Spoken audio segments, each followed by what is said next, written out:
शाळेची विद्यार्थिनी आहे। आज मी तुमच्या समोर श्री छत्रपती शिवाजी महाराजांबद्दल थोडक्यात आपले मनोगत व्यक्त करत आहे। सर्वप्रथम छत्रपती शिवाजी महाराजांना माझ्या मानाचा मुजरा। तुम्हा सर्वांना पण माझ्या मानाचा मुजरा। आज दिनांक 19 फेब्रुवारी 2025 दरवर्षीप्रमाणे यावर्षी सुद्धा आपल्या शाळेमध्ये 19 फेब्रुवारी 2025 छत्रपती शिवाजी महाराजांची जयंती साजरी करण्यात येत आहे। तर चला ऐकूया माझ्या या भाषणाला।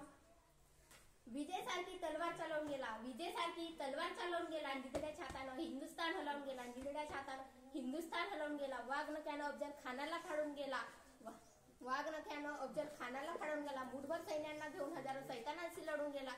स्वर्गात गेल्यावर देवाने ज्याला चुकून मुजरा केला, असा मर्द मराठा माझा शिव भावून गेला, माझा शिव भावून गेला। 19 फेब्रुवारी 1630 तो सोन्याचा दिवस, ज्या दिवशी आई जिजाऊंच्या पोटी शिवनेरी किल्ल्यावर शिवरायांचा जन्म झाला। वयाच्या अवघ्या 15व्या वर्षी त्यांनी रायडेश्वराच्या मंदिरात जीवाला जीव देणाऱ्या मावळ्यांसोबत गुलामगिरी नष्ट करून स्वराज्य स्थापन करण्याची शपथ घेतली। त्यावेळी सर्वत्र गुलामगिरी होती आणि समोर होते बलाढ्य शत्रू। निजामशाह, आदिलशाह, मुघल बादशाह अशा तिन्ही शत्रूंना लढा दिली।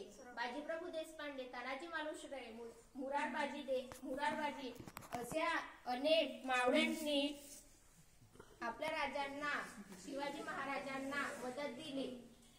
शेवटी मी एवढेच म्हणेन की एक होते छत्रपती शिवाजी, काळजी नव्हती त्यांना कशाची। एक होते छत्रपती शिवाजी, काळजी नव्हती त्यांना कशाची। चिंता नव्हती परिणामाची, कारण त्यांना साथ होती भवानी मातेची आणि आई जिजाऊची। त्यांची जात मर्द मराठीची, देशाच्या लहर आणि भगव्याची, मुहूर्तमेढ नोकरी स्वराज्याची। म्हणूनच म्हणतात जय भवानी जय शिवाजी। धन्यवाद।